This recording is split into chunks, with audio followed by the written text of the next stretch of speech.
You know what time it is?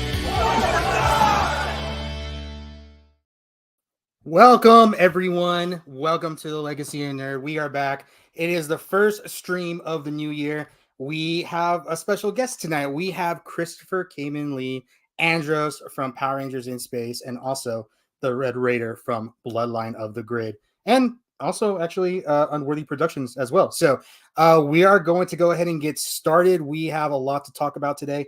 I do want to let everyone know, yes, we are having a special giveaway today for this occasion. We have a signed card by Andros, Christopher Khayman Lee himself. We'll be giving this away at the end of the stream. Anyone that is in the chat at the time can enter to win. You have to be here to win this, so that's the only way. We're going to go ahead and introduce our panel for today. First, you guys know him. He has been in the chat for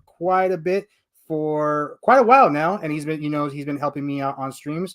I want to introduce to you guys Maddie from Mid Tennessee Geek. What's up, man? What's going on, brother?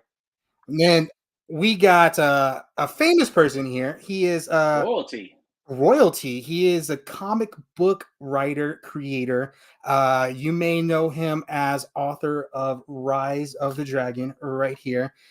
He is also a very well-known person and cosplayer in the community. And just super nice guy. Super nice guy. We got Patrick Sky. What's up, man? How are you? How's everybody? Happy New Year. Happy New Year to you. And lastly, the Zordon Slayer himself, the Red Raider, the Red Ranger. We got Christopher Khayman Lee. What's up, man? The Zordon Slayer himself. The Zordon Slayer himself. Okay. Yes. That's how I introduced you at Cadavercon. Yeah, no, that's fine. Yeah, I'm always good with that. It's that yours is that, and then what was Justin's was the silver popsicle. What I call him like Yes. Yeah. And what I said for Selwyn, I said he's known for wanting to toss salads or something like that. Salads. Yeah, and he liked that one too. That's right. We did that in front of an audience of high schoolers, which was probably not the best idea. Chris, we actually met last year. We met at Retromania. We talked at that time. You had just released episode 2 of Bloodline in the Grid. You were talking about a lot of stuff. We were kind of like in the peak of the Power Rangers 30 year. We talked more at Cadabricon. One thing that I want to let the audience know right off the bat is about your Twitch channel. Okay. Yeah. So you are on Twitch. You want to talk a little bit about your Twitch channel and what you do there and some of the antics you guys get into? Well, the Twitch channel is generally, it's just me, sometimes with a couple of friends, but playing video games and talking shit about Power Rangers. I jumped in for a second yesterday, and you were saying like I think I missed the context of the discussion, but it was allow me to explain then. You were saying like they could have made so much money on those toys, and that's all I heard. I was like, those are dumbasses or something like that. Damn. So you talk shit about Power Rangers. Well, it'll be random. Yeah. So start. Okay, for those in the chat, I know a lot of you guys have questions. Maddie will be here taking note of your questions, and we will get to them. We'll try to get to as many questions as possible during the chat today. So just make sure to put them in. Don't try to spam them. Maddie is going through them, so he is going through the chat. I want to start kind of at the beginning. We talked a little bit about you weren't necessarily like sold on being in Power Rangers, correct? I did not want to do it. You didn't want to do it? I didn't have anything to do with it. No. I did not want to be Power Ranger at all. No. I guess like how did that all start then? Mighty Morphin came out in 93. I was already 15. Mm-hmm. And for my season, the In Space guys, I was the youngest one. But I was already 15 when Mighty Morphin came out, so I wasn't really the target demographic. They were looking for 7, 8, 9-year-olds. But I had very long hair, very, very, very long hair. And in the 80s and the 90s, when you have long hair and you are active, play basketball, football, baseball, whatever the hell it is, you got to put that in a ponytail. So I got to run around with a ponytail because it's going to get all in my face and I'm going to get tackled and break my legs. So once Power Rangers comes out and then they introduce Tommy, for whatever reason, all the kids that lived around me they'd already known me for years, but they see me with a ponytail, they see him with a ponytail, and they're like, "You look just like Tommy. You got your hair just like Tommy." And so you obviously you have to really love Tommy. And I don't know who the hell they're talking about. I don't know who Tommy is. I don't know what a Power Ranger is. I have no idea what any of this is, but they will never shut the hell up about it. Going on, and because you know how kids are. I mean, yeah. Once they find something, they just won't shut up. So they just keep going on and on and on. And, after not a very long time of that, I absolutely hated Tommy and I hated Power Rangers, and I didn't know anything about either one of them. I knew nothing about them. I did not know who the hell Tommy was. I could have met Jason right then and there, and I would have been like, okay, who are you? Oh, whatever. So you just flash forward a couple of years, and I had gotten into acting and all that. And my manager, she said to me, I have an audition for you. It's at such and such a place, which actually was a place that I knew very well because I did a lot of acting school there, a lot of acting classes and stuff there. And I was like, great, they know me there. This is good. And then she said, it's for Power Rangers. And I was like, nope, I'm not doing it. I don't want to do it. And she's like, why? And I was like, because Tommy. And she's like, what does that mean? And I was like, I don't know, but fuck Tommy. That's all I know. So I didn't want to do it. She told me, look, they're going all over the country. You know, you're good, but they're going to see thousands and thousands, like tens of thousands of people. You know, the odds of you getting it are not very good. But if you go in there and see them, you know, maybe they'll like you for something else. And I was like, all right, fine, whatever. Uh-huh. But I'm going in there the whole time with this, like, you know, this grudge of, I hate Tommy. I hate Power Rangers. This is a waste of my time. And that's exactly why I booked the role, because I went in there like an asshole, and that's what they were looking for. So that's the secret. That's the secret. Be an asshole. It's funny too though, because that I'm not the only person that actually kind of worked for, because quite a few years later that also worked for Brennan Mejia. He auditioned for Power Rangers like, I want to say 3 years in a row, and kept doing really well and would get really far, but no, you lost it to him. And then get really far, no, you lost it to him. So he told me that, yeah, the third time that he went out for it, he was just like, fuck this, I don't want to do this anymore. Yeah. And he booked it. That's what he told me. He was like, he had given up. And he was like, yeah, he was just like, I'm done. He's done like, with I'm it. here. And then he's like, and they hired me. And I was like, okay, whatever. So yeah, it does work. It does work. I mean, so, and you, because I had talked to you before, and you said like you actually grew up like you were a huge Star Wars fan and a huge Ninja Turtles fan. Like that's what you grew up on, right? Yes, Star Wars, and then like cartoons, like, you know, Saturday morning cartoons, stuff like that. So like for me, when I was a young kid in the 80s, you know, Ninja Turtles was that was a cartoon that I was watching all the time. Transformers, Master of the Universe, G.I. Joe, all that crap, all that great stuff. So yeah. So you total kid of the 80s. So yeah, I know it's not 80s, but what do you prefer, Ninja Turtles 2 or the original? The original, 100%. 100%?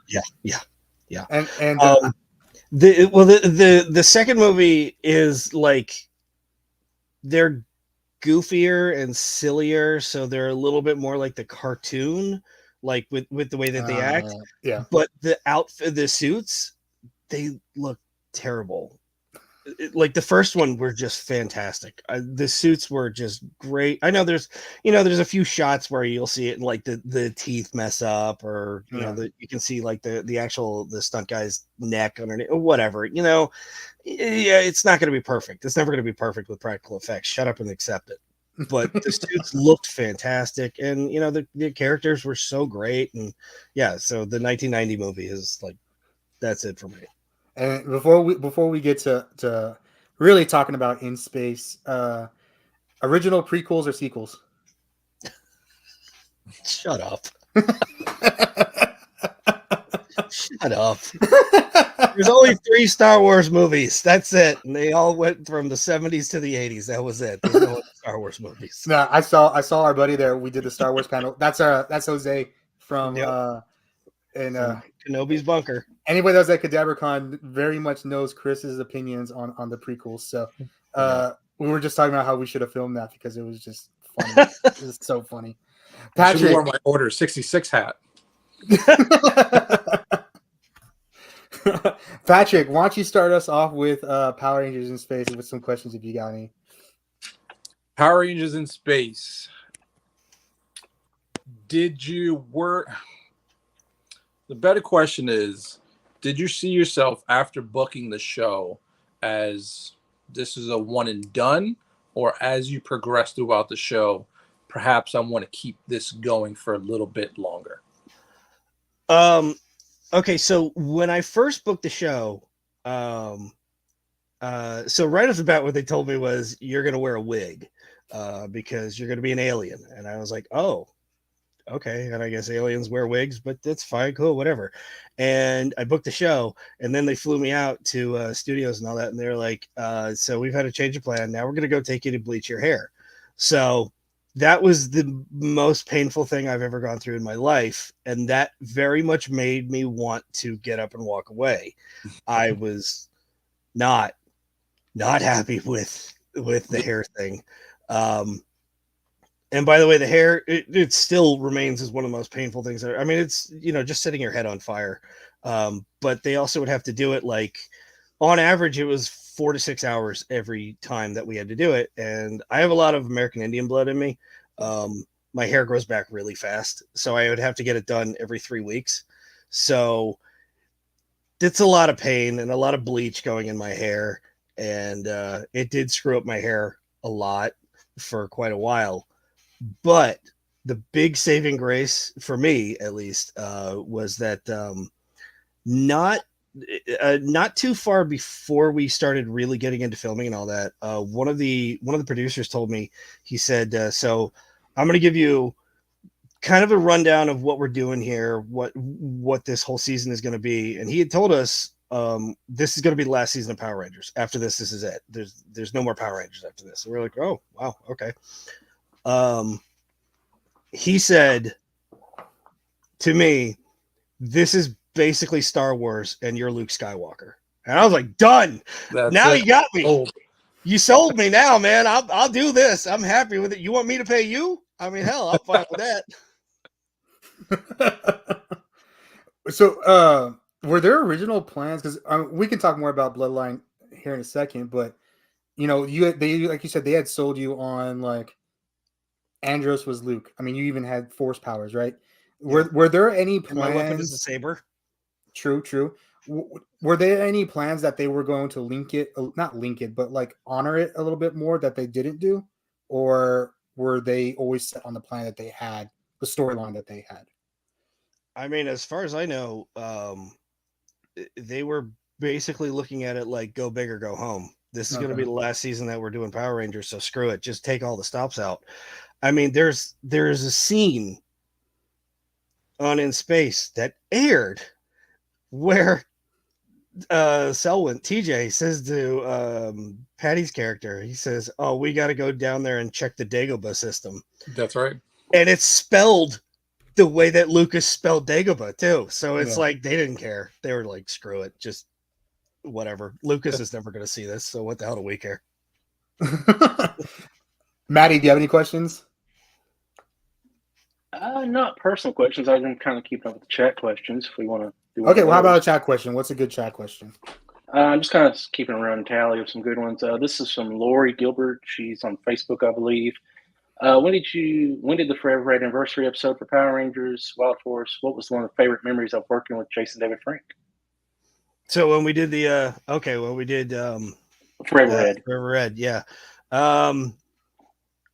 Jason, he was funny. He came up to me, and I don't really like when we did Forever Red. I only knew a couple of the guys there. I knew Selwyn and I knew Sean. Slavin was actually not there. He never filmed with us. But I mean, if he was there, I would have known him too. But like that was it. I didn't know any of the other guys, so like I didn't like half of them.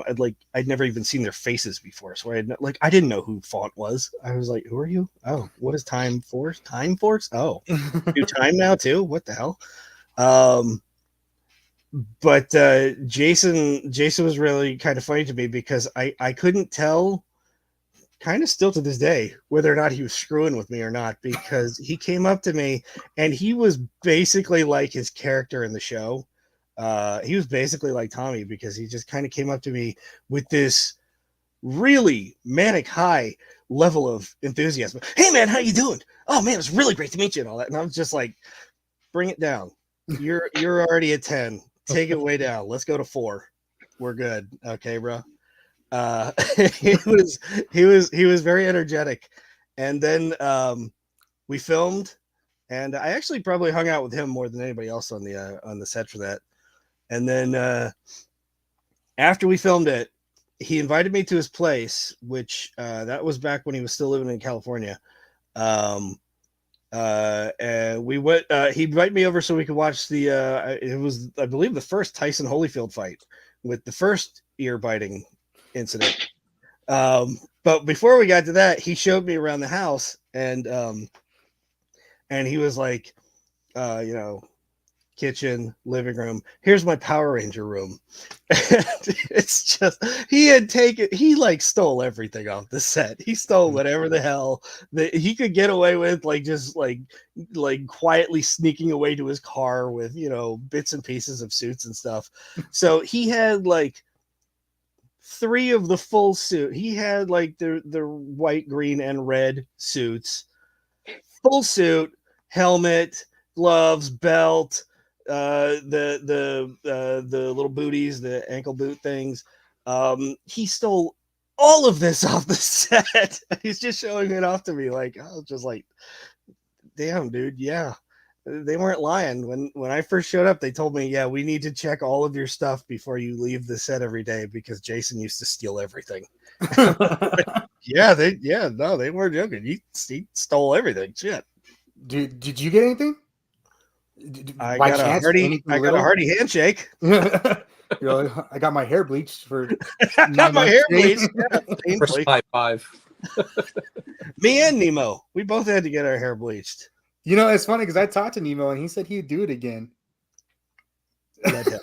That's fine. He can do that then. Yeah, I was about to say. He's fine with it then. Let him. Did you get to see Once and Always?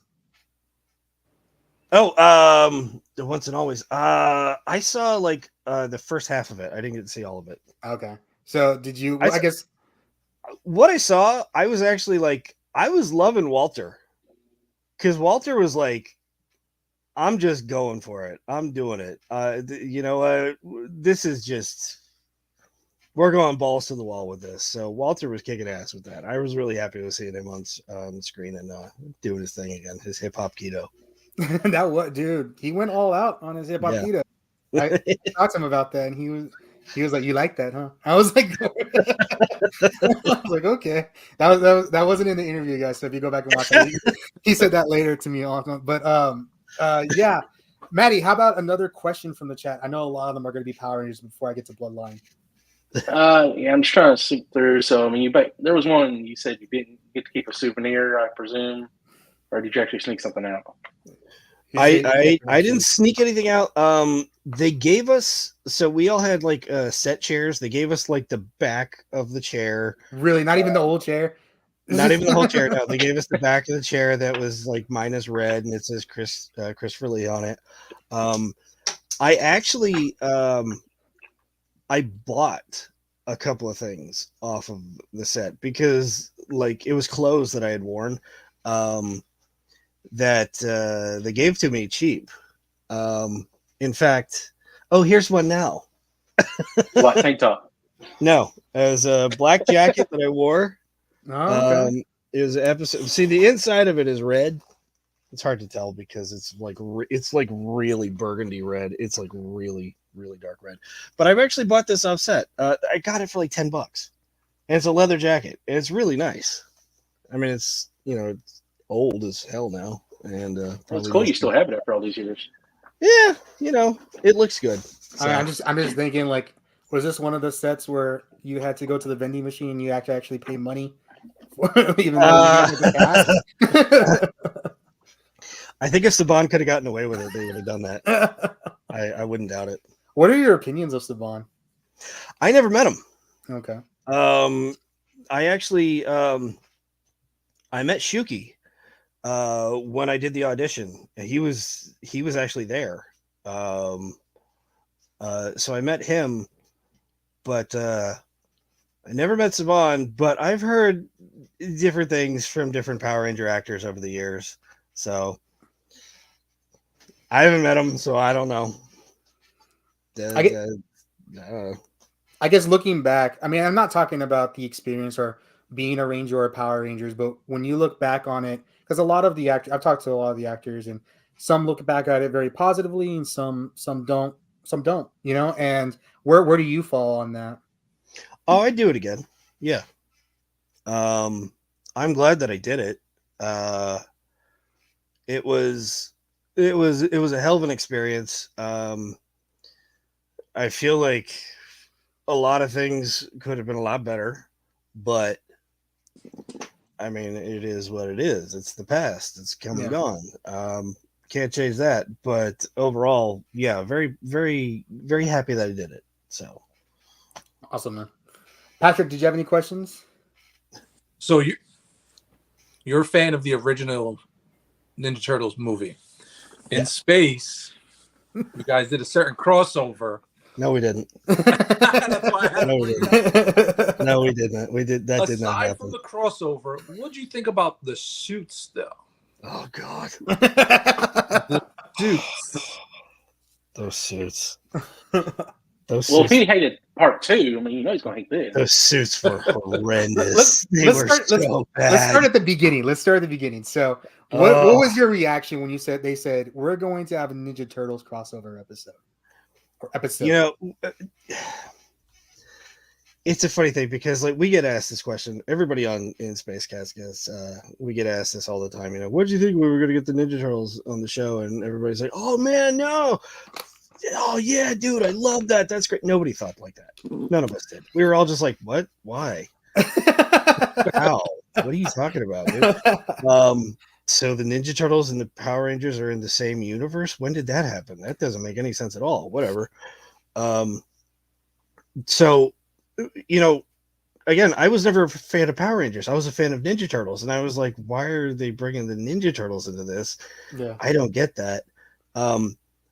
But my initial thought was it would probably be the suits from the original movie, which it was very, very much not. It was the suits from the whatever the hell the show was called, the secret. No, not this. What the hell was it called? I don't even remember. Next Generation or the Next Mutation. Next Mutation. That's it. The Next Mutation. Yeah. Yeah. Thank you. They brought in those suits from that, and then also they brought in a girl turtle, and I was like, sorry, I want to see this comment right there. The cross was weird nightmare. yes, it was. It was. But they brought in the girl turtle too, and I was like, when did that happen? What did the four of them like spontaneously make a girl turtle? How does that work? I don't get that. That's like some Jurassic Park shit going on there. But I was the suits were not good looking. I did not like the suits at all. The episode was silly, which I mean that goes along with Ninja Turtles and with certain series of Power Rangers too, and that's perfectly fine. You know, In Space was always at its best when it was taking itself seriously. Yeah. When we do silly, goofy things like we bring in the Ninja Turtles or everybody else's favorite one with the stupid ass Seymour little angler fish creature thing. Yeah. When we do silly episodes, it doesn't work as well. It was supposed to be a more serious season, and when we did the serious things, then yeah, I felt like people were like, "Oh, okay, I really like that," you know, or you know, that hits home or something, you know, whatever. But yeah, they wanted to throw in silly, goofy things with the Ninja Turtle thing, though. They really wanted to throw that in just because that the Ninja Turtle show was like it was tanking for ratings. It was way down, so they were under the impression that we put it on the Power Ranger show, the Star Wars Power Ranger show. I mean, everybody loves that, and then we got Turtles, everybody loves them. This is going to turn it around. It's going to be a huge hit. No, it did not. It did not. It was just bad. So, yeah. Do you have any more questions, Patrick? For In Space, no. Bloodline. I'm very, you know, I really dig Bloodline, and you know, I can't wait to talk more about that. You guys do phenomenal work on that side. We'll get to that in 5 minutes, or try to. Well, we're going to, but I meant it might be sooner. So, Maddie, do we have any more questions from the chat? I just want to make sure they're involved in the. As far as Power Rangers related, I'm trying to see if we. I saw a lot of early stuff come for Bloodline, so yeah, that's from kind of backtracking here. Everybody's excited. When's episode 3? When's episode 3? Shut up! I know. Well, maybe it could be a mixed question between Power Rangers and Bloodline. How would you feel about a Forever Red Bloodline mix team up? Well, now we're gonna see it. It looks like you just popped a light bulb in there. It was like so fitting the tone of Bloodline and where those characters are in that arc. I don't think the Power Rangers would be willing to do that, because we're going to go even more violent than what we have done so far. We want to get violent, bloody, gory with Bloodline. I don't think that they'd be willing to do that. But yeah, I've been asked like I don't know how many times. Would you be willing to come back to the show? Would you ever be willing to come back and do an episode of Power Rangers or something like that? And my answer is yes, only as Bloodline of the Grid Andros. It would not be as with the stupid stripy hair and the flight suit and all that. No, because the way that we all look, those of us that are on Bloodline and that were on In Space, the way we look at it is that, well, this is like a natural progression to what the characters are. Yeah. You don't want characters to regress. You want them to progress. Yeah. That's how you write a story, and that's how you tell a good story, is they move forward. They don't go backwards. If you go backwards, then you're screwing something up. So. Absolutely. It just wouldn't fit anymore. It's kind of similar to the PR-17 film where they brought back Jason David Frank and they had him grow out his hair. That's not the same Tommy. Tommy had long hair in high school. You don't carry that in your elder in your ages later. And he came back and they had the hair short. It just doesn't fit anymore at a point. That's Andros at that time, but that's not Andros who he is now. Exactly. Good point. There it is. Well said. Well, let's go ahead and start Bloodline of the Grid. Let's start like at the beginning. Like what inspired you? Oh, I don't know what inspired you. Well, I guess we'll tell the chat because Star Wars. It's Star Wars, bro. I was like, I was like, that's an easy question for me, but I got to remember people in the chat don't know this. But yes, so Star Wars inspired it. So this is okay. How about you give a synopsis of? Let's just start with the first episode because it's going to build upon itself, right? The very, very original idea of Bloodline has been in the works for like at least 10 years now. Yeah. We've been working on this for a very, very long time. And the original idea that even like just the tiniest little spark of where it all came from was when I did a con and I was asked, what do you think of the idea of, or has the idea ever crossed your mind that Ecliptor was Andros and Astronoma's father? And I was like, oh, and I was on a panel and I was like, shit, I never thought of that, because at that point I don't know why it didn't really sink in. Like I'd always thought of the character Ecliptor as basically being our Darth Vader. And my character was basically Luke Skywalker. Well, they're father and son. So guess what, stupid? Duh. I don't know why. It just like those wires never crossed when I was younger. And once that question popped up, it was, what do we do with that then? What is Andros doing right now? And he is the son of Ecliptor, or when Ecliptor was alive, he's the son of Ecliptor. And then that, I thought, okay, well, that's a small start, but it's got to go a little bigger than that. So I thought, well, what are Andros and Zane doing right now? Because to me, they were the duo. More than any other duo on the show, they were the duo. More than Andros and Ashley, it was really Andros and Zane. I mean, come on. They were like bros to the end and all that shit. But even then I thought, well, that's not really enough too. So it just kept getting bigger and bigger and bigger as, well, what is Carlos doing? What is Ashley doing? What's TJ? What are all these characters doing now? And that just kind of kept building in to, we're going to make a thing and start showing what they're all doing now and who they've all changed into, how they've grown up, how they've gone from no longer being like 20 or however old they were supposed to be on the show, 17 or something like that, 17-year-old kids or whatever on the show, to like being in their 30s or 40s or something like that.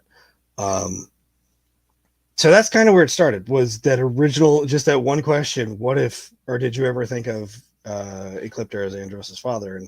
And again, honestly, at that point in time, I never really thought about it, but it just made so much sense the moment I heard it out loud, somebody else saying it, and I was just like, damn, there it is.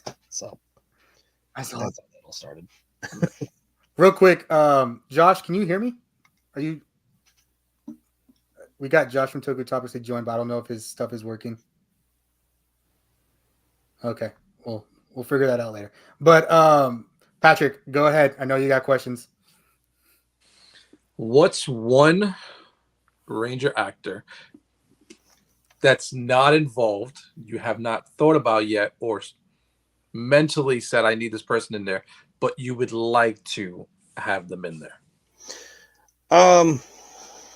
We've actually reached out to a lot of people, and I've actually had even more people reach out to me after they saw the second one. They're like, "Oh, you guys aren't just screwing around. Okay, you're actually trying to make something here." So I've had people reach out to me who, want to be attached to it in one way or another. The biggest thing for us, DJ and I are running it, and DJ Rivers plays TK, and he's also like my real life little brother. We're running it, like we're running the story. He's our director, and he's fantastic at what he does. Oh, hello, you're right in the middle. Hey there. Hello. Hold on.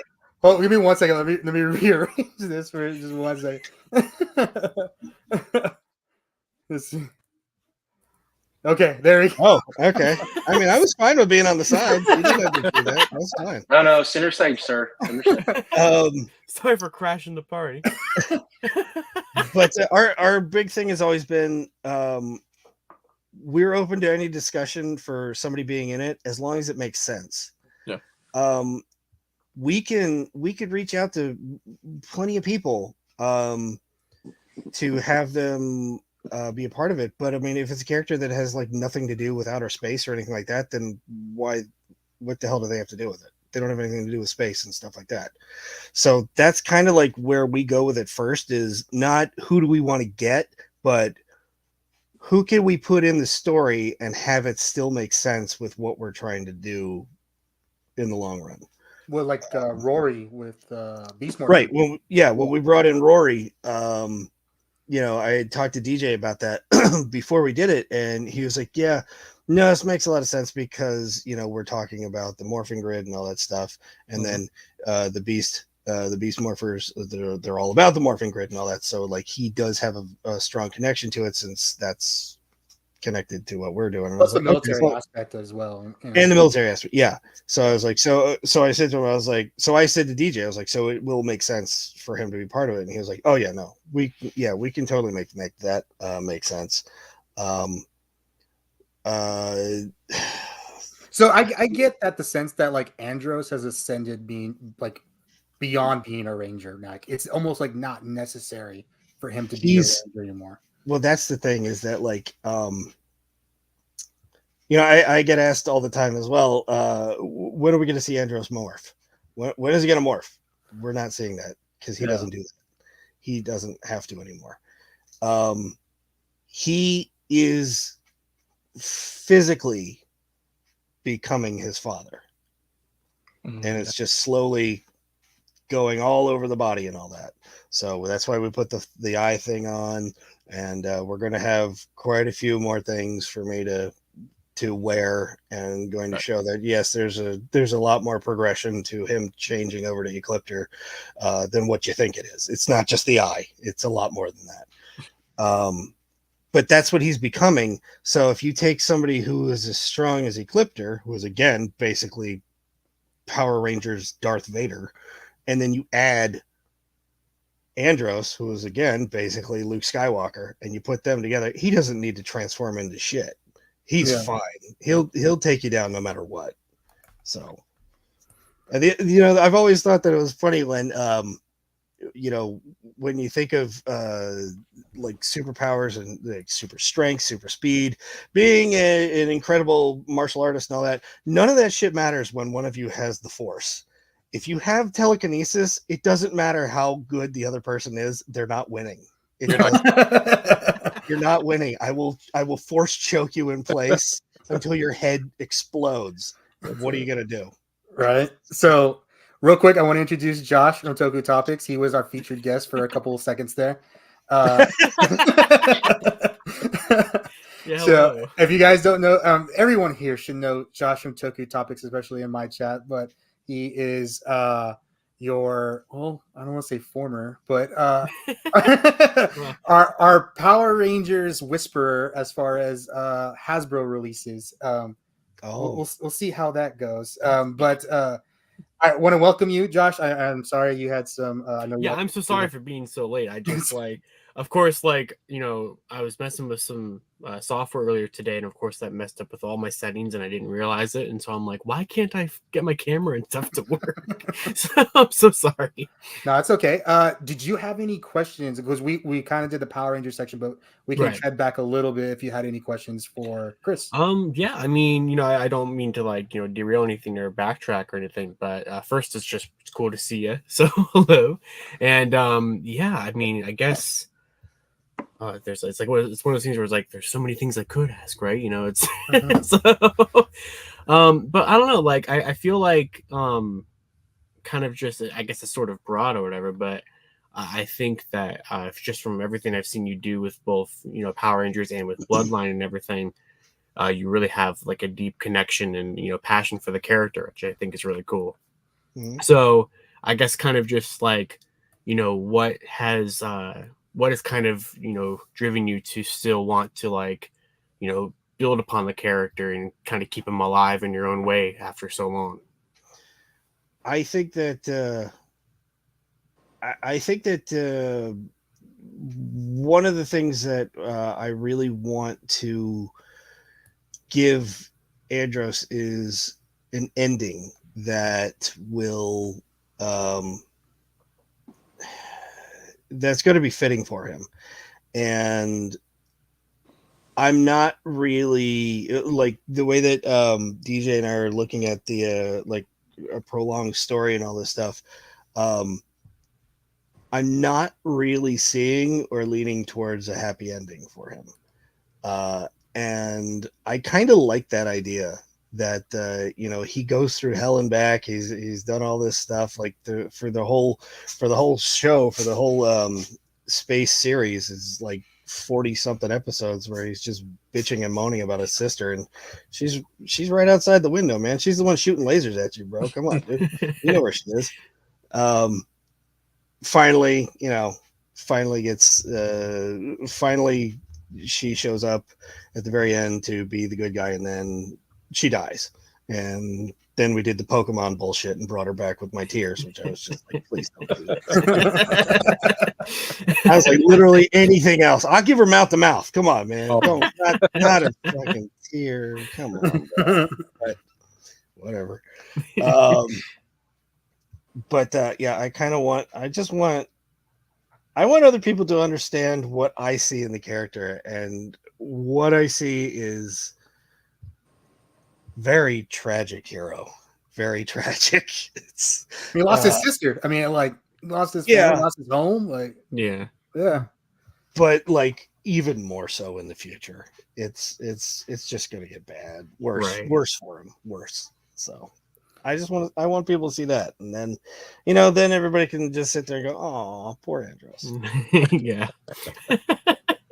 No, I think that makes a lot of sense because, like, I feel like with the way the franchise is, and that's kind of just the downside of just what the show is demographic wise, and just kind of everything. But it never really gets to have like endings or anything. Like it always kind of just is always perpetually going. So I really respect the idea of like trying to actually give it some closure. I think there's a lot of like in Power Rangers in general, like for all the 7,000 series that they've done and all that shit, is a lot of too much happy-go-lucky stuff. There's not enough heartache, and I feel like it could always use a little more because that really tugs in your heartstrings. You know that. Oh, yeah. you really feel something. For sure. So Yeah. one thing, and I want to get actually, I want to see if LeBron, are you ready? Are you there? No. Okay. Never mind. So, one thing I was gonna bring. Roger comes in at the end of episode 2. Yeah.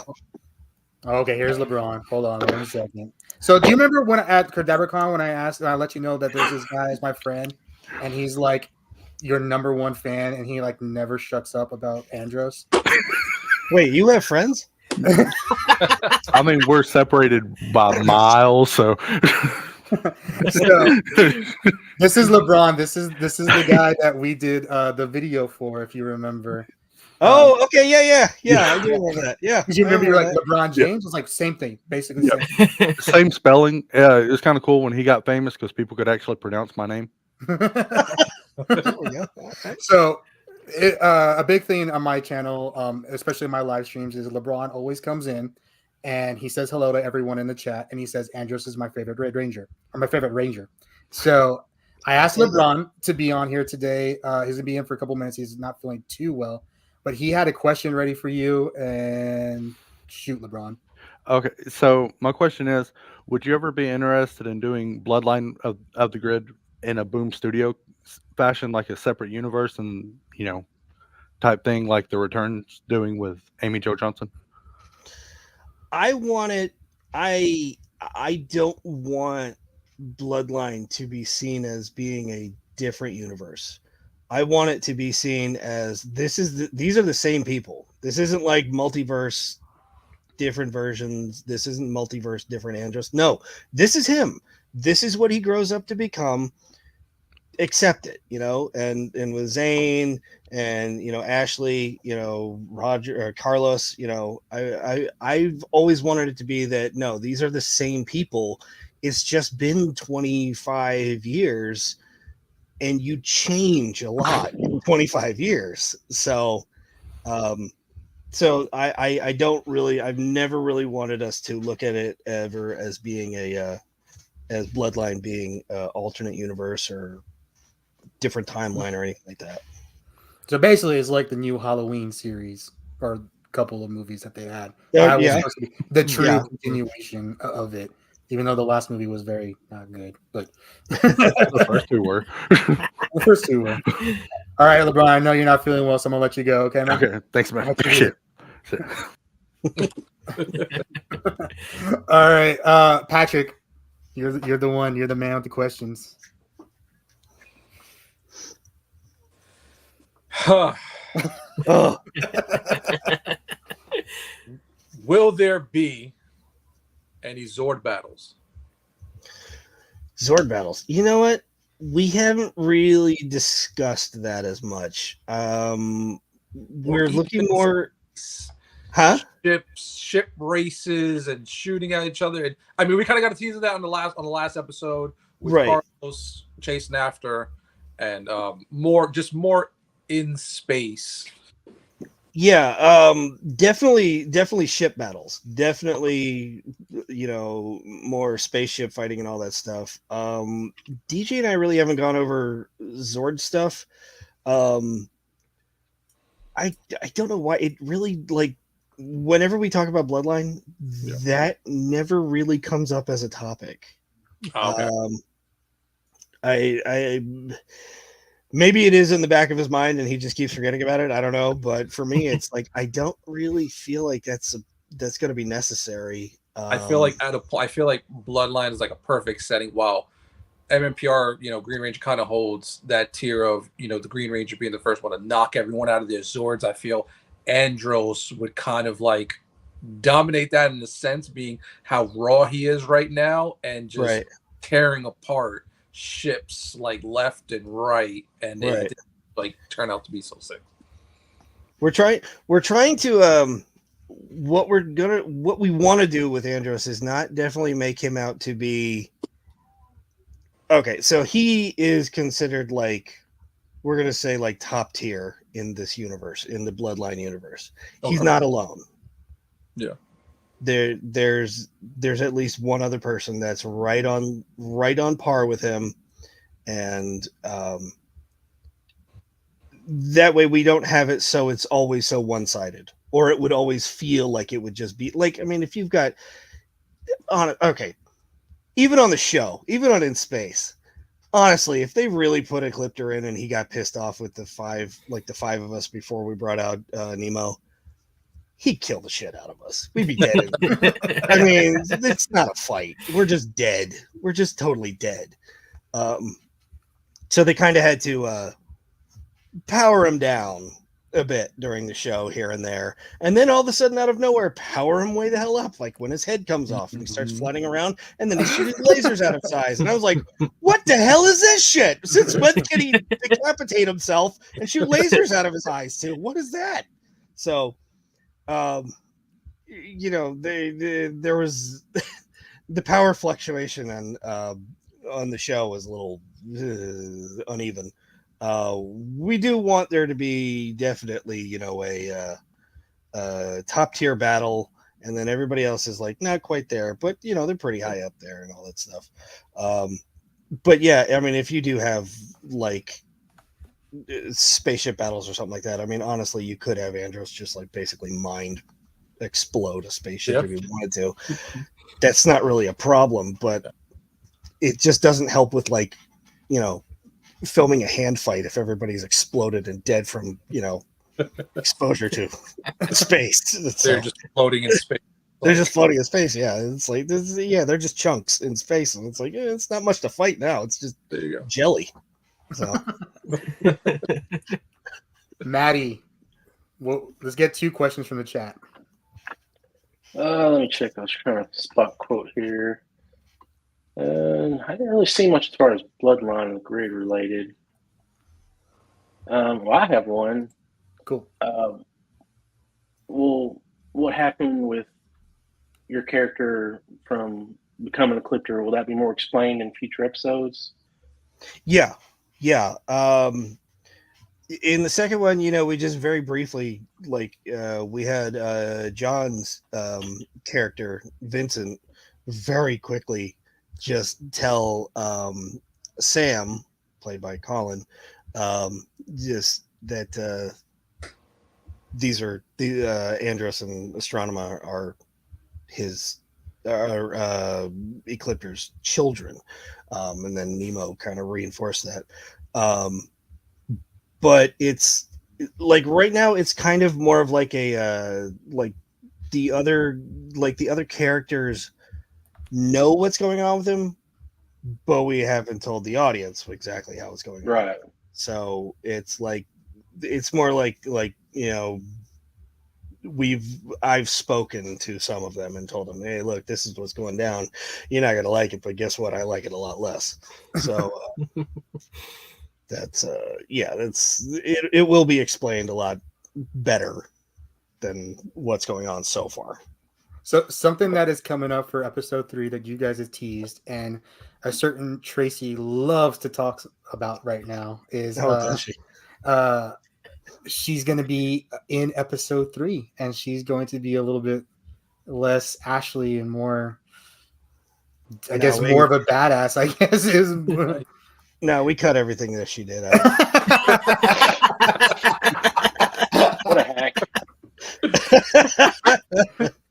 Tracy did great. No, I was really thrilled with Tracy. Well, not just Tracy though, because we also brought in Allison, who also was just a gorgeous badass. Both of them came in as sexy badasses with guns and stuff, and tight leather outfits. And I was like, keep going. Yes. All right. I saw you put them in tight leather outfits in the desert. I saw that.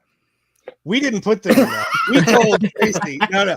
We told Tracy. We said to Tracy, okay. She was like, well, what are you kind of looking for? What are you going for the look? Like, what should I be like dressed up as? What should I be wearing? And we told her, kind of think like the Matrix, like the first one, the stuff that they would wear when they go into the Matrix and shit like that. And then the one thing that we did get back to her with was, oh yeah, by the way, don't forget, you got to throw some yellow in there somewhere. We don't care where, but throw yellow in there somewhere. And she was like, oh yeah, okay. She's the one that decided to come out with like stripper pants and like the halter top on it. We were like, I love you for that. Yeah, good choice. So, Good choice. Good answer. Good answer. She did great. She did great. She did fantastic. Josh, did you have a question? Yeah, so I wanted to, for a brief second, go back to LeBron's question about the, like, would you ever do this as like a Boom Studios or whatever? So I know you said you would want it to be like still within the main timeline universe and everything, which I agree with. If they let you do that, would you be willing to do like a Boom Studios comic version of it or something like that? Or I don't think that anybody's going to let us do it because Right. DJ and I are going to we want full autonomy over it. So I don't think that anybody else is going to Go through the come in and, Hasbro like, checks and all that. Yeah, I don't Yeah. think anybody is going to come in and be like, hey, we're offering you this for Right. free. Right. You know, sadly, it's definitely a pipe dream, but yeah. So I'm not going to worry about that. fair. So, are we going to see more Roger in episode 3 too? Yes. Roger's just getting started, and he will not stop bugging the shit out of me. I hear all the time. And it's just like, when are we doing episode 3? When are we got to get back to episode 3? It's like, shut the fuck up, dude. We got this. He's very enthusiastic about it, and I'm glad. I love that. He seemed to be, when I talked to him about it, he seemed to be very excited about just going on. How many episodes do you have planned for this? Bare minimum 6. Okay. But we also want Like them Star Wars. Yeah, we want them to be longer though too. Okay. The first one, the thing that nobody really gets is that the first one is in episode 1. It was a teaser. Yeah. It was meant to just be a teaser trailer. We were only going to make it like originally it was going to be like a 5-minute, maybe 6-minute thing. The only stuff that we had originally slated to do for it was the stuff in the desert. So me and Hologram Nemo, DJ shows up, and then Jordan and Colin show up, and then that was going to be it. That was it. And then after we finished that, DJ was like, I think we could do a little more. What can we do to stretch us out a little bit more?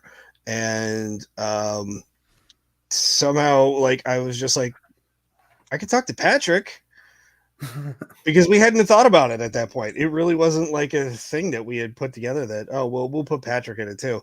So I was like, I could ask Patrick if he wants to do this. And he was like, yeah, let's see what he wants to do and all that. So the Patrick part ended up being like as long as what we did. That was great. I talked to Patrick. He was like, I was only supposed to do one scene for this whole thing. Yeah. He was. And it's like, you didn't let him go home, and basically is what he told me. No, yeah, it was basically that. He was really supposed to just do like a thing where he was we see the one shot where he's standing there. You don't really see him.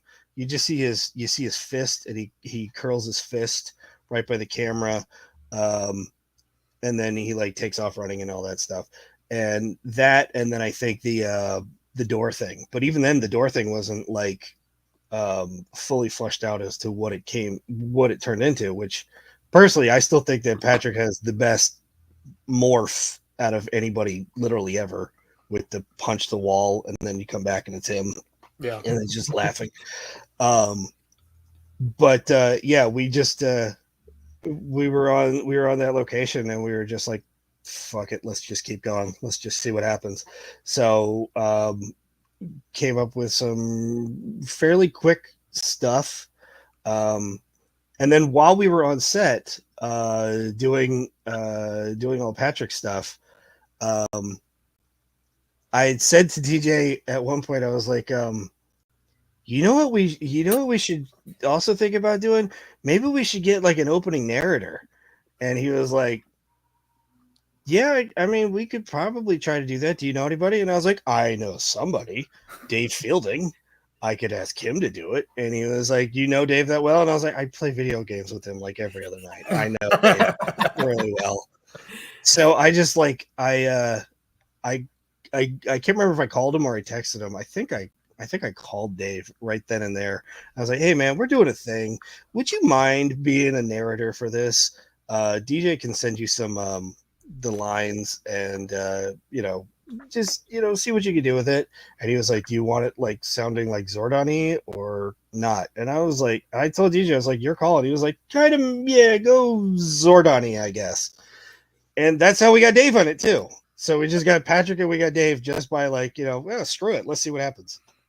That's awesome, man. We keep I get- failing upwards. Yeah, that's amazing. That's a good thing to do, though. Mhm.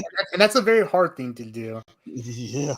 One thing I wanted to say is, and I know a lot of people have met the In Space cast, but Patrick is one of the most menacing voices and one of the most like best evil faces that he makes. And Yeah. then you meet him in person, and he's the most soft-spoken, sweetest little guy ever. And you're Yeah. just like, you're Psycho Red. Like, Yeah. Yeah. he does an amazing job. A lot of people don't understand that about Patrick before they actually like meet him in person. Is that Patrick is 2'8". He's very tiny, so he's not intimidating at all. So him and Tom Cruise run together. Yeah, they're like right at eye to eye. I don't know. I think Tom Cruise might be a little taller. Because he does his own stunts, right? I guess I wanna finish with a certain topic here, but Patrick, do you have any more Bloodline questions you wanted to ask? Yeah, so I have a question. So Fusion Ranger, how did that come about? And are there any plans to incorporate future Rangers similar to that concept idea? Okay. God, I wish DJ was here. But the Fusion Ranger came around in that. All right, so we all know that I have a huge influence on me is Star Wars, and now we know that Ninja Turtles is also an old favorite of mine too. But another old favorite of both mine and DJ's is Dragon Ball Z. Yes. And Dragon Ball Z, he and I both actually our favorite characters. We both have the exact same favorite character too, which is Piccolo. Nice. What we both see the dynamic between Andros and TK is Andros is Piccolo, TK is Gohan. Nice. His dad, TK's dad, is TJ. Mm-hmm. TJ was the red Turbo Ranger. Andros was the red Space Ranger. So it's like he has this innate turbo-ness. I don't know how else to put it. He's got an innate turbo-ness within him. But then on top of that, he's been trained by Andros to be space. So he's the red Fusion Ranger because he's turbo and space put together. So who's making those suits, out of curiosity? That one is a DJ question because I don't remember who put together the suit or the helmet for him. Okay. But they were both fantastic. I mean, I love that helmet that they did for DJ it's sick. It's such a, I mean, it works so well with the turbo bits on the space helmet. It's just sick. I agree. As far as like kind of combining, I guess, other like fusing other Ranger stuff together, there is at least one other that we're going to do, but I'm not going to say who yet. And it doesn't have to be just Rangers too. What if it's perhaps villains, kind of in the sense of in space they had their Clipter.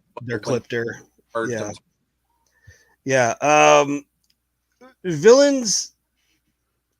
We haven't really. No, we're not thinking about that as far as villains go. It's the thing though with Bloodline is that we don't really want anybody to look at it and see or say that, well, these guys are the good guys and these guys are the bad guys. Okay. Because it's all going to come down to your point of view. Yeah. Who do you think is right and why, and who do you think is wrong and why? It so happens that Andros and Zane happen to be on opposing sides on a very important issue, which is, driving them apart, and it's making them basically like the main antagonists for each other. But as we go along further and further, we were really we were having a bitch of a time at the end of last year with getting everything back together and trying to get back to filming and all that. But we've already started picking things up again, so we're going to be jumping back into filming again. We want people to feel like I feel like Andros is the good guy, or I feel like Zane is the good guy. And yes, that's the answer is yes. Either one of you is right. So we're not really looking to have too many characters where they're like, this is 100% a bad guy. We've made mention before of one character called the Premier, who is he's essentially Palpatine. And there's really no way that you can turn Palpatine into a good guy. He's just like, we want to go as full Palpy as possible. So you can't make that a good guy. Yeah. But beyond that, it's really on who you're rooting for, or just, how you wake up and feel that morning. Oh, today I think they're right. Oh no, I think they're right. So. Josh, do you have a last question for Bloodline? Trying to think. I don't know. I feel like there's just so many things that are just really cool about it that I know this isn't a question or anything, but I think it's a really neat project, and I definitely am looking forward to seeing where it all goes. So I appreciate that. Just good job with it. You guys, you're doing great. Thank you. When we get to I think it's going to be in episode 4. I don't think we're going to do it in episode 3, but yeah, episode 4. I think that's when we're going to show off the new improved Spiral Reaver. Nice. It's been updated. Nice, dude. I have an update for it, and it's going to be different. Oh, I like the sound of that. Yeah.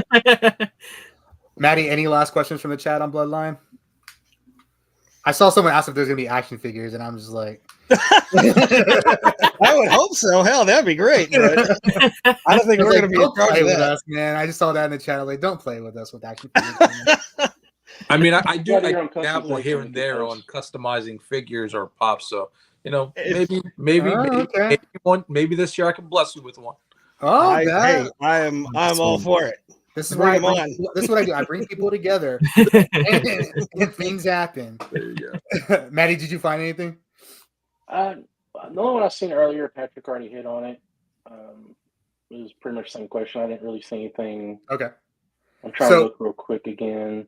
We'll go ahead and move on to was it the Psycho Menace? Because somebody is deciding to branch out in other timelines now. I guess other timelines, canons. I don't know. The Psycho Menace, I guess, is alternate universe, or I guess timeline. I don't know if that's they showed. I mean, at the very beginning, they show Andros, Red Raider Andros, and they showed Shattered Collins, Shattered past stuff, and I'm just like, so now you guys are we all integrated now? Like, is this what's going on? It is so that was actually supposed to be. It is more of a multiverse thing. It's all over the place. So we're acknowledging each other now, right? Right. Yeah. Exactly. Okay. We're acknowledging everything that Unworthy is doing. They're acknowledging what Bloodline is doing, and Colin stuff too, and Colin and everything that Colin has done and is still doing. But also pointing out that Bloodline Andros is not the Andros that's in Unworthy. That's not the same one. So when I saw Unworthy, because we had probably a 2-hour talk on everything, a lot of things, but one of the things that we always talked about was the Luke and Andros aspect, and I'm watching Psycho Menace, and I'm just like, Chris has to freaking love this, man. I was like, it was I didn't, so I only got to see it when I was doing the ADR at first. I watched it after it came out. I don't even think I got to see it the night it came out. I think it was maybe 2 or 3 nights afterwards. But prior to that, the only footage that I knew of was when I was doing the ADR for it. So I didn't really get to see what everybody else was saying or doing or reacting to and all this shit. So it didn't like click to me how Star Wars they were going with it, because they really they did not hold back. They were like, "Yeah, fuck it, do it, just do it, man." So, and I did the ADR at DJ's place. Really? Okay. Yeah, he set up like a little ADR booth. I did it, and then I think like the next day Patrick came over to his place and he did his dialogue there too. But yeah, neither Patrick nor I got to see the actual finished product for a while, so I had no idea that they were going that big with it. So what did you think of it when you saw it? I thought that was fantastic that they did that. I was like, yeah, you should be doing that. Power Rangers is at its best when it's Star Wars. Come on now. they do fantastic work, and it's only getting more progressive and better every time they do a next project. I had the opportunity of being invited. I got to play Tommy in episode 3. I got to play one version of Tommy, and then I got to play another Bat in the Sun style Tommy, another, and then Lord Draken also in their episode 3 as well. The Tommy that I got to play was the one there. The villain doesn't wait for you to finish morphing. It's the moment you say it's morphing time, I'm smart. Choking you out. Yeah, that's, yeah, smart. Yeah. But never wait. Just never wait. Just shoot them. Great around. Yeah, I actually when we were doing the ADR, while we were going over all the footage and setting it up and all that, I was telling DJ too. I was like, this is on par with anything that Power Rangers has ever done on TV. Movies are a different thing because movies has much higher budgets and all this stuff, but like as far as what was ever seen on TV, that was totally on par, easily on par with anything that Power Rangers has ever done. They made that look fantastic. Yeah, I mean the fight sequences were they did great. Yeah, they were really good. I was thinking like just obviously it was very clear the Mandalorian season 2 finale sequence with Luke coming in and taking out the Death Troopers. Yeah, but and seeing just like the movements they were doing with Andros' telekinesis force thing going on, I was just like, it was very smooth and everything like that. I was like really cool, and I was like, oh my god, Chris has got to love that they're like focusing on this part of Andros's I guess skills as as a ranger as well. That brings up a question for me as I was watching that. How come Andros never used that when he was morphed, but only in his civilian form? Because the Super Sentai didn't do it, man. because the producers didn't tell me to do it. So that's why.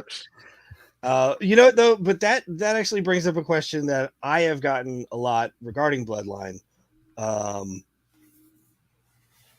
Not just specifically regarding Andros, but also Zane, and that is, are we going to see them use the Force more? Yes, a lot more. So very nice. Yeah, we want to have a fight that's basically just Force centric. We're not even worried about weapons. Dude, that'd be awesome. Yeah, that'd be cool. Patrick, Josh, do you guys have any questions you can think of? Scared the cat. I think for me, Daniel introduced me as kind of the Hasbro toy guy for the representative. So I guess I should ask. I always find it interesting to kind of find out, but obviously you got to figure in the Lightning Collection, the whole team did and everything, and it's probably one of the seasons that got represented the most, besides like Mighty Morphin and the whole toy line. So how'd you kind of feel about like the stuff that did get made for Hasbro before that kind of all fell apart? I would have felt a lot better if they would have paid me for some of that. Yeah, that's fair. That's very, very fair. Yeah. They look great. The only the one thing they like the cloak figure, the one with the purple cloak, the one thing that I looked at it and I was like, oh, this isn't right, was there was like a black mask that Mm-hmm. would wear, because I didn't have a mask on when I wore the thing. Right. But then I thought about it and I was like, well, I guess, I mean, like, that way you don't see the face. So yeah, whatever, that's fine. But beyond that, I mean, I thought it looked pretty damn cool. It was pretty spot on. So yeah, that's probably one of my favorite figures. I thought that was always kind of a neat idea, and you're the only character that got like a technical unmorphed figure, so that's kind of cool. That's true. I deserve it. Saving the franchise and all, whatever. Yeah, I just do what I do. You should get. I'm just me.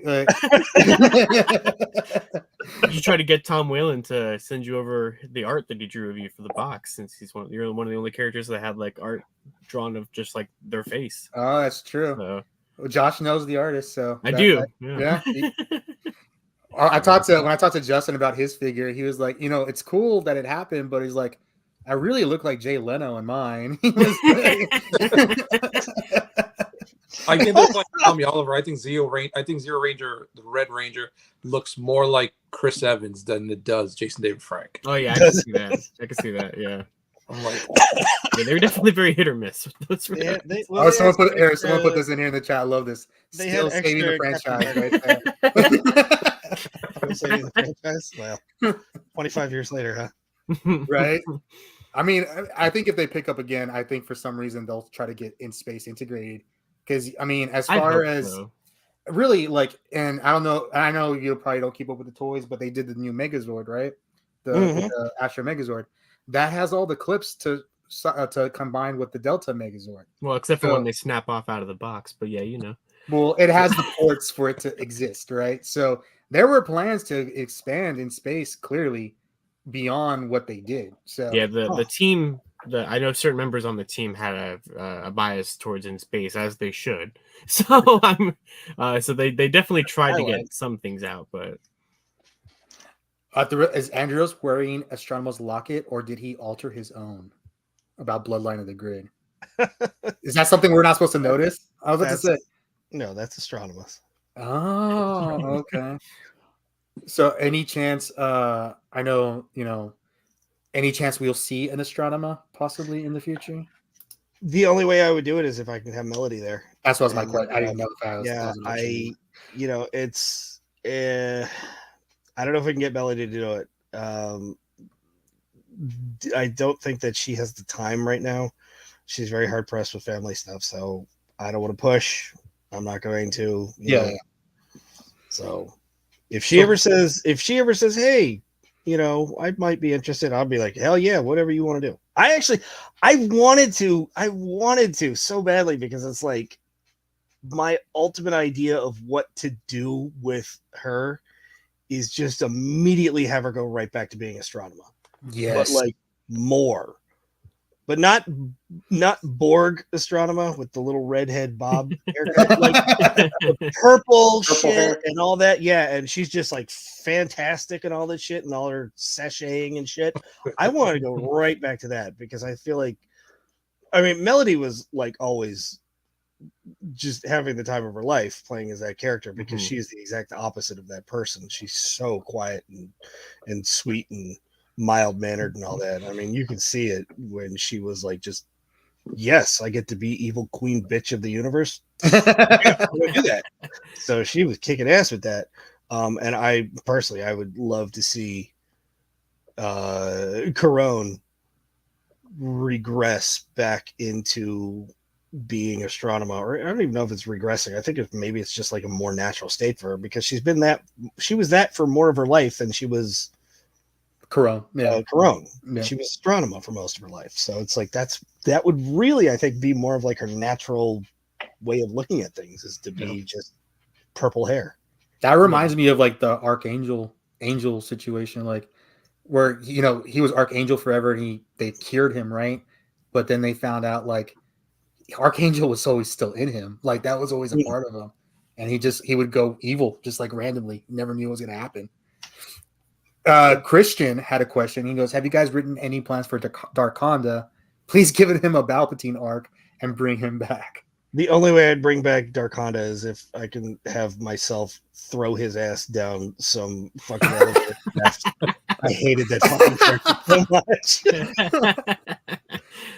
And that's why it was a good character. I don't want anybody to ever misunderstand that. He was a great character because you're supposed to hate him, and I absolutely fucking hated that character so much. He was just such a sniveling, conniving bastard. He's like your frat boy, evil villain of Power Rangers. Just a douche all around. So I hate that fucking character so much. Will TK versus Andros Ecliptor battle ever happen? I would probably think probably not, because I don't see TK pulling off a win there. That's a hard sell on that one. That's a real hard sell. I mean, if DJ and I ever sat down and talked about it and we were like really going at it, well, I'm the Fusion Ranger. Dude, I'm Ecliptor. Shut up. It doesn't matter who you are. You could be 40 Rangers. It doesn't matter, dude. You're not winning. Oh, experience plays into that part as well of 30 years as being a Power Ranger and fighting. Exactly. Yes. Andros is a much more learned survivalist. So would you say Andros is OP current at the moment compared to Dragon Ball Z levels? Would you say Super Saiyan 4, Ultra Instinct, God Mode? But for me, I'm always going to say Super Saiyan 4 is the best transformation of all time. But that's just... He's not there yet. He's not... Okay. Well, Andros is not at peak androsity yet. He's not there yet. He's building up though, because like everything is him constantly getting stronger, and the more we're hearing Ecliptor in his head, and that's the thing, is that like he's not imagining that. That's not like like voices in his head or so. I mean, it's technically a voice in his head, but that's actually happening. That's an actual voice in his head, because he's becoming Ecliptor. So once he gets to the highest level of being Ecliptordom and mash that with his androsity, and I'm making up words here. Androsity is a good word. I like the way that androsity and yeah. That's when he's like Super Saiyan God level. Your hair better turn blue. I like this question right here because I think it's a good way to explain Bloodline and the Grid, and I think you kind of touched on it, but it's like yes and yes, right? So is Andros evil now, or like rogue status? Andros is no more evil than Zane is. If you think one of them is evil, fine. If you think neither of them is evil, also good. But we're not writing a story where it's just plain black and white. This guy's a good guy, this guy's a bad guy. No, because we don't feel like that's not how people work. People are a lot like ogres, and ogres are a lot like onions. We have layers. And onions have layers. Layers. So we all have layers. That it's like the guy and the girl, and she rolls over. She's like, he's probably thinking about other girls, and this guy thinking, is Zane right or is it Andros? It really makes me think of like when you see like people say like, well, Thanos was actually right, like for Avengers. Yeah.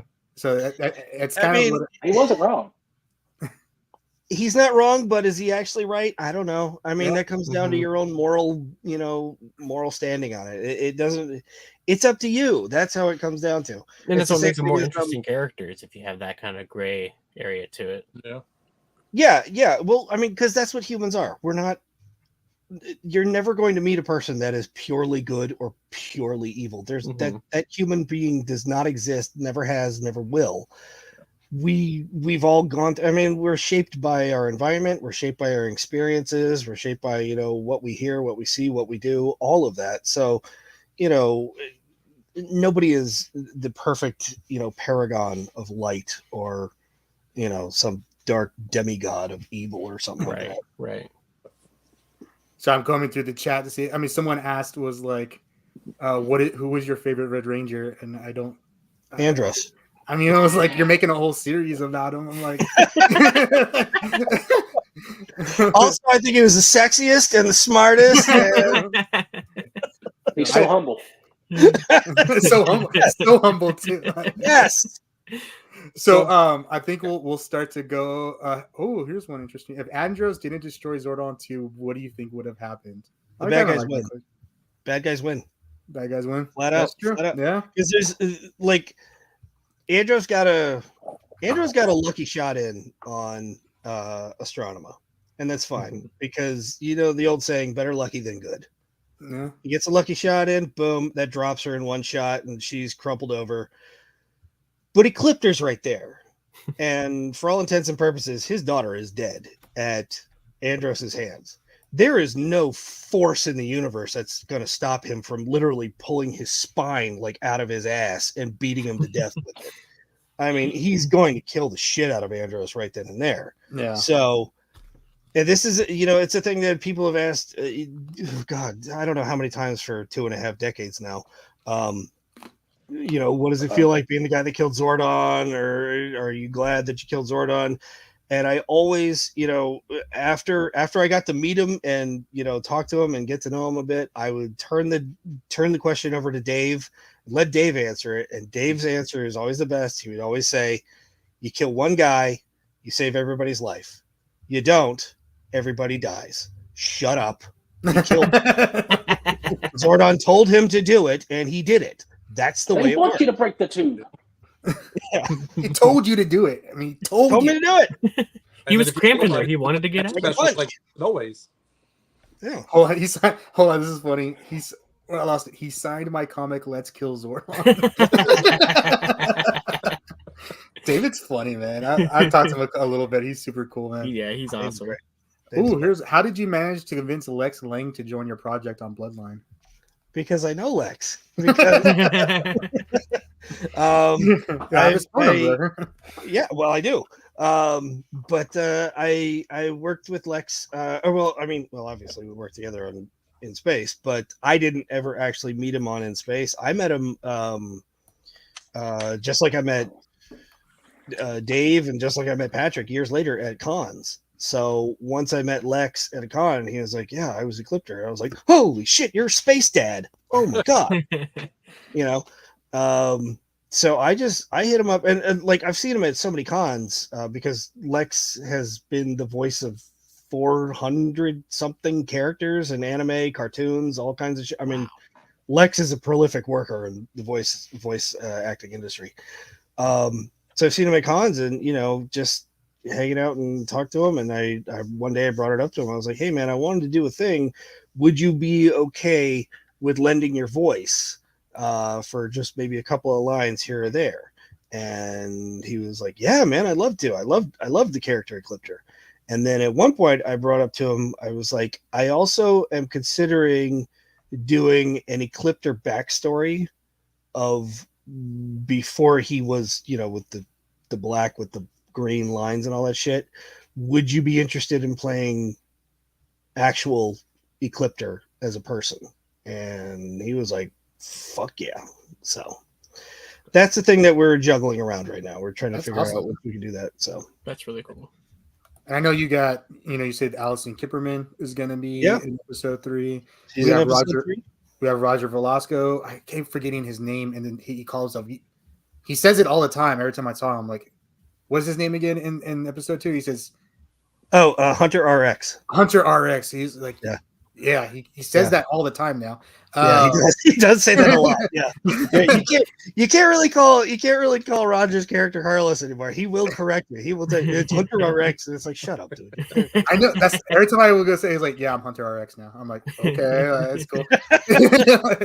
Yeah, like you brought up earlier. I mean, he's very enthusiastic, and I love that enthusiasm. So, and I know you said, well, you know, we talked about this privately, but you have plans for Selwyn also. Oh yeah. Nice. We've already talked to Selwyn. There's a ton of people that I've already spoken to about this. Whether I've reached out to them or they've reached out to me. And you know, it's all coming down to us, DJ and I, making it make sense. which, you know, again, that's our motto as far as Bloodline goes. We'll do it if it makes sense. But you know, we've also spoken to a number of other people that were part of Power Rangers, and they've actually said, like, I would love to be a part of this. I don't want to play my character. Can I play another character? Okay. So I was like, yeah, sure, whatever you want to do, man. That's a good way, because you said if they don't make sense, they don't make sense, but you can write them Right. in full, right? So Yeah.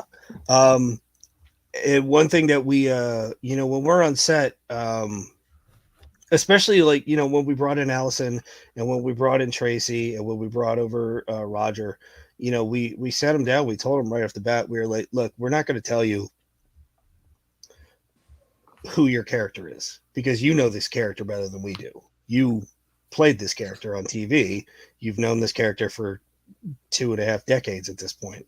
So we want you to give us an idea of where you feel your character is, where the character would be 25 years later from them being the kid that they were back then. What would they be like now? And then we're going to try to work around that and make that fit with Bloodline. So we don't want anybody coming in thinking, like, you know, like, oh, they're gonna change my character up, but they're gonna like totally screw the character up or whatever. No. We're gonna let you do that. If you want your character fucked up, then you're doing that. What we're doing is we're just gonna make it work with what we're doing. So yeah, that's awesome. I mean, like, you know, when you talk to Tracy, like, she always talked about when her favorite episode is when she switched bodies with Astronomer. So great episode. I can imagine where her character is going to go from when she loves talking about that episode. So well, she's not trying to get into Astronomer, though. We're not going to have that happen, though. But no, yeah, Tracy. Yeah, you're like, that's the one thing you can't do. You cannot be Astronomer too. Like, yeah, you're not allowed to be Astronomer. That'd be kind of cool. Yeah. She just had like a 2 on her chest, though. Just like they both kicked ass so hard in that episode, because they both did such a good job of mimicking the way the other one. The other one does stuff. I was like, wow, I didn't know that Power Ranger actors could act. That's some bullshit. How did that happen? Oh my gosh. So before we get to our last round of questions here, we had talked about doing the giveaway, guys. If you guys want to enter the giveaway for the chat, it's going to be this signed card by Christopher Khayman Lee himself, donated by AZ, a very nice follower of us. Since it's a card, I don't usually do this, but we'll do this anywhere in the world. I will ship it to anywhere in the world. Usually I only do United States because shipping's expensive, but I only have to ship this card. So nice. Anywhere in the world, hashtag Andros, put that. I didn't mean to cover you, Maddie. It's going to be there for a little bit. Whatever. I need it to be there so people see. You Red Raider now. He totally bitch. He's the voice of Zordon now. Rangers. If you want, I could put you in the middle like Josh was for a second. So no, Andros, stop stabbing me. So if you guys want to enter hashtag Andros, we'll let it collect comments here in a second. Have it at 15 right now, which is good. And we got 75 people in the chat so far. Is pretty good. So sweet. Cover Maddie's face, whatever. So there was one comment here, one question that I thought was kind of funny because we had talked about Patrick. How did it feel getting your butt kicked by Celico Red multiple times from cybernetic Drex? I don't remember that happening once. No, it never happened. I don't recall that. No. I think that you were probably watching Lost Galaxy, him beating the shit out of Slavin. But that didn't happen to me. That's how I heard it. All right. So, Patrick, do you have a last question on your end? I know you planned 6 episodes. That's our hoping. That's what we're hoping. Yeah. Hoping. And I know you have a side project with Ecliptor. Any more plans or just kind of like ideas at the moment where you do want to create like kind of like more other side specials that will tie to Bloodline, but more like side specials while you're mapping out your next couple of episodes in between? Get that. Not as much as like stuff that we want to film or anything like that, because it's already a pain in the ass when you're trying to produce your own show.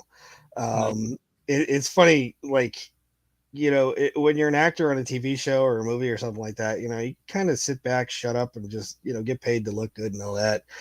When you're on the other side and you're trying to make something, man, those problems come in quick, don't they? So right now we're going to focus entirely on Bloodline and what we're doing with that, and not as much with any side stories. Those are just going to be like what ifs. Nice. Down the road for us, not like not like the Marvel what ifs, but like, what if we do this? What if we try that? Maybe. But yeah, the Bloodline is already like, that's our baby, and we really want this one to shine.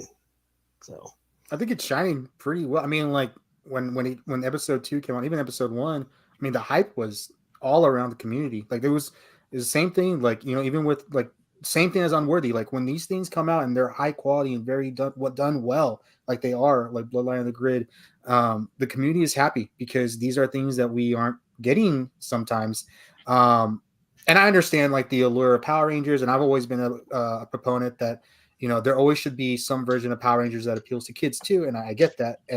But a lot of the community wants to see more, and we get some of that from the comics. But when it's y'all's stuff, y'all just like go off and like anything that we sort of dreamed about, you guys just do. I mean, like they made, I mean, not to say it, but like Unworthy and Shattered Path, they made Ninja cool. Like, like that's okay. That's okay. Years ago when they did that, when that one trailer came out with like the R-rated Power Rangers with Vanderbeek and I was like, they made Power Rangers cool. Fuck, right. I want to watch this show, man. Right. Zach is doing lines of cocaine off of the back of 2 strippers. When the hell why are we not filming that? I want that. That was Diva Talks. It was supposed to be Diva Talks, and was it? Yeah, it was supposed to be Diva Talks. But there were porn stars that actually played Diva Talks. So Josh, did you have a last question? Yeah, I did. So just, having this nice conversation and just seeing all the different panels and things you've done over the years and everything like that. Like, for you personally, when do you kind of know when you think it kind of hit you like, wow, like this is really important to people, not just like, especially for something you did so long ago. Like, when was it that really like clicked for you that like this was special? Oh, one day it will.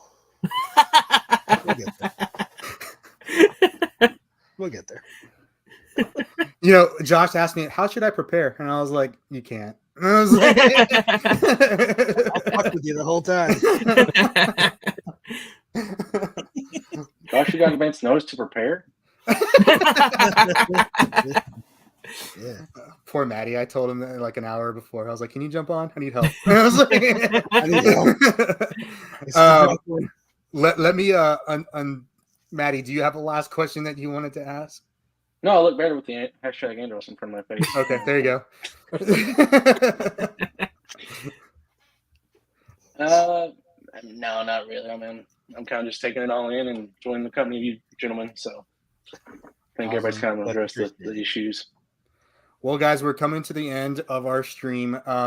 We will go ahead and pick a winner. Let me share my screen for transparency. So we have 33 entries. Very nice.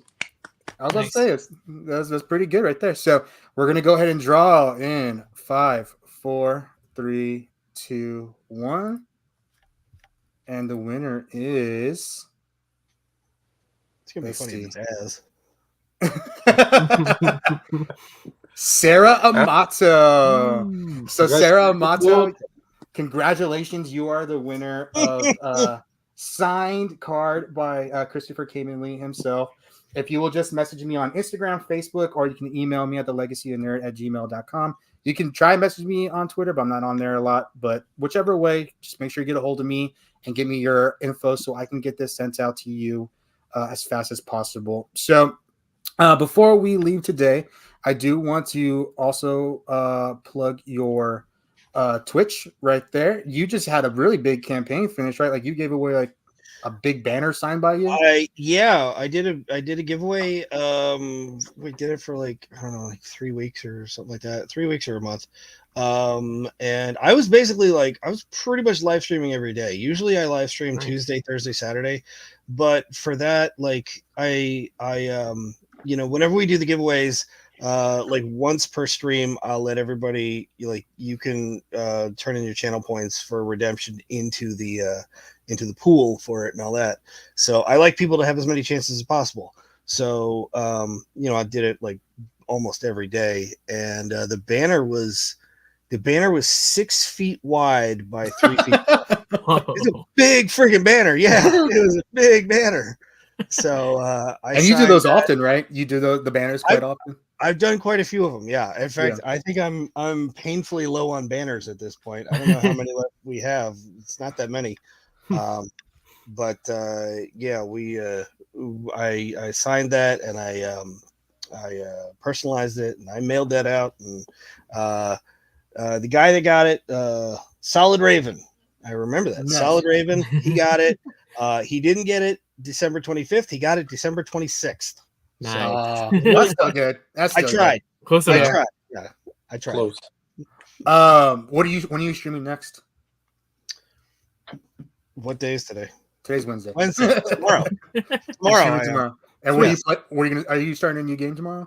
I don't know, because we're working on wrapping up stuff with a game called Lost Judgment, which is the sequel to Judgment, which is a part of the Yakuza series.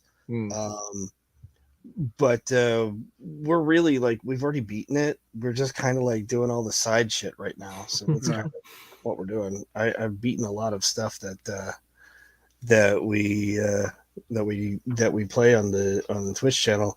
I've beaten almost all of the friggin' Resident Evil games, and I don't even like Resident Evil. My girlfriend fucking loves Resident Evil, and she's like, yeah, well, now you gotta play this one. Now you gotta play this one. Now you gotta do this one. I'm just like, I don't want to fucking do this. But I do them. So. Well, guys, if you are new to Chris's Twitch stream, imagine tonight, but like for 4 hours long. So that's pretty much what it's like, and him talking shit about the video game at the same time while it's going on. And then you also narrate the video game. And I'll talk shit about Power Rangers too. Yeah, he does talk shit. And then always fun. Yep. So make sure you go follow him on Twitch at Chris Khayman Lee. There's a link. There's the @ in case you just need the @ and I think the link is pinned to the top of the YouTube chat. I can't really do that with Facebook. I think I can, or I just didn't do it. My bad. But I want to thank everyone for joining us tonight. Josh, thank you for coming in. I appreciate you being here. Of course. Patrick, my friend, thank you for being here. I swear to God. So guys, I'm supposed to review Patrick's comic, and I got sick. And then my wife got sick, and then my baby got sick, and then the baby got sick. Health comes first. It's a great comic. There's your review. It's great. So that video will come when I have time to film it. So I have an idea of what's going to be, and it's an amazing comic. You can pick up Patrick. You know what? Plug your own stuff, Patrick. Yeah, feel free to follow me across all my social medias. PatrickSky.co. I released a comic inspired by the 2017 film. Where Tommy picked up after that. Where was he after detention? What type of trouble? This is not going to be your average, let's go to the juice bar, Tommy, let's do it, guys. It's going to be a lot more complicated. It's a lot more loss. It's going to be a different Tommy than what you would expect.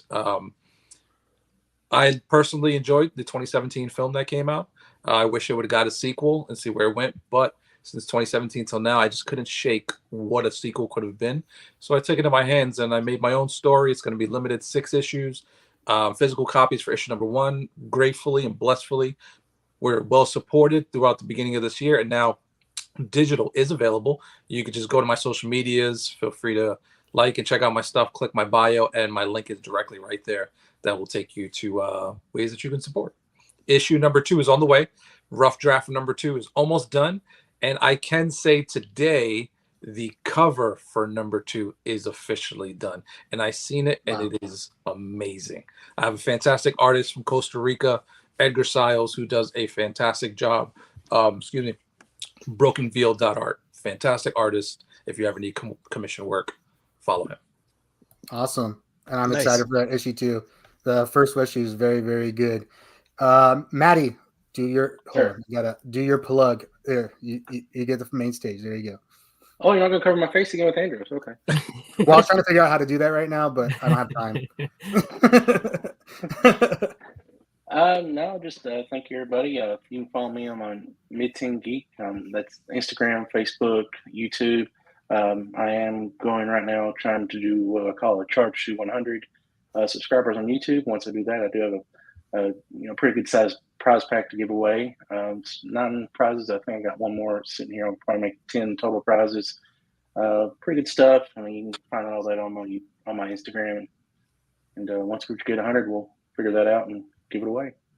Awesome, man. And he just got his first 5,000 video view. Nice.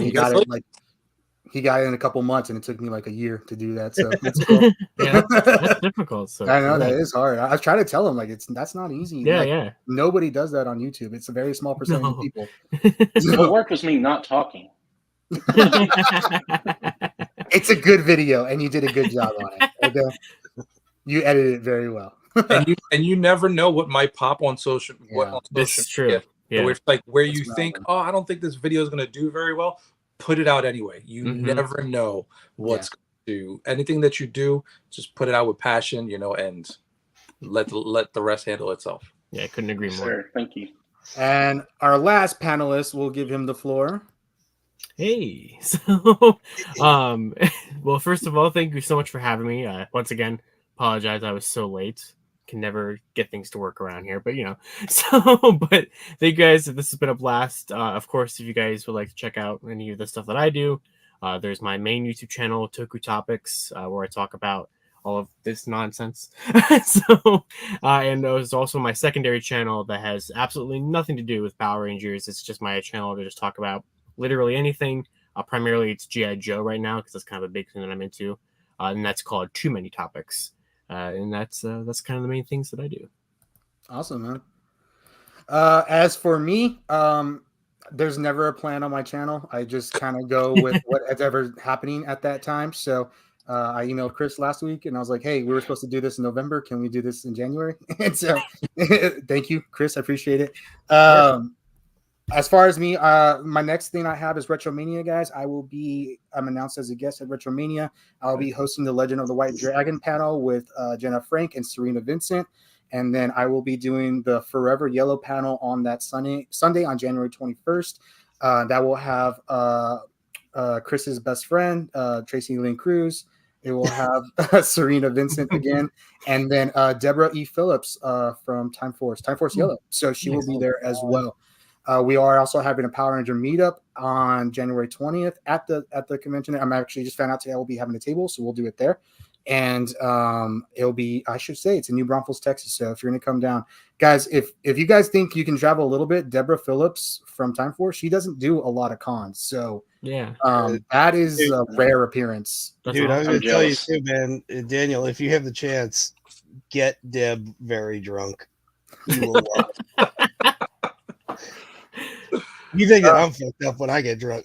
Man. She is like, I haven't told her story publicly, just so you know. She is 45 pounds of pissed off fury when she gets drunk. She is ready to throw down with anybody. So she's Katie. She's doing sailor. That is awesome. I will. Okay, so I did have some drinks with the In Space cast, and it will be something that I can never forget unless I have some sort of ailment, because that was such a night. It was, yeah. In Space cast. Those are the best moments. So, Chris, did you just want to do a goodbye to the chat? Bye. Bye. Thank you guys for being here. Thank you, Daniel, Texas LeBron Fett. Thank you, AZ, for donating the signed card. Congratulations to Sarah for winning the card. Ranger Restoration, the real life perspective.